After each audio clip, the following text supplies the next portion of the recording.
keep an eye on your skin because you have the ability to identify changes very early, and it really could save your own life. On May 24th, 2001, I lost my husband. My kids lost their dad. Eventually the melanoma went out. He always had a t-shirt on. He was very fair-skinned, had a lot of moles. He did all the right things, but we missed a mole that was on his abdomen. The American Academy of Dermatology recommends practicing sun safety, which means we're trying to avoid the sun during its strongest hours between 10 a.m. and 2 p.m., applying a broad spectrum sunscreen of SPF 30 or above, and reapplying that sunscreen every 3 to 4 hours to get the most out of it, wearing a hat, wearing sunglasses, and seeking shade whenever possible. We went to his physician and they biopsied it, and by the time when it came back, it was melanoma. When it comes to melanoma, early detection is key. So if we can maybe catch something earlier on our patient, we can have a really high cure rate. Once melanoma has spread, basically nobody survives.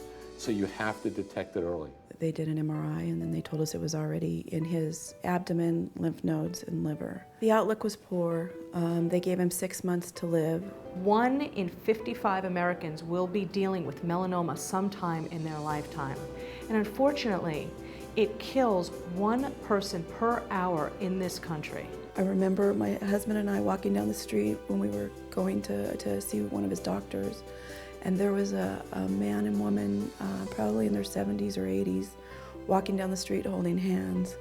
And we looked at each other and we didn't say any words, and we knew that we weren't going to be able to have that. I'm not only a dermatologist, but I'm also a skin cancer survivor. Thankfully, my melanoma was caught early and I had it completely removed with surgery. And 4 years later, I'm still cancer-free. This was about 13 years ago, and they didn't have any type of technology. Historically speaking, there have not been a lot of tools that we can use within the field of dermatology that aid us non-invasively to diagnose lesions. With Melanoma, I can select out lesions that look suspicious to me, and then we can do the scan, which just takes a few minutes. And based on that, prioritize what we remove. The Melanoma device it's almost a miracle. Melanoma is a tool to help your dermatologist take better care of you, but it starts with you. You have to go to the dermatologist. You have to care about your skin. You have to care about the skin of your significant other, children, parents. I would love for people to be able to have their relationships and not have cancer take it away.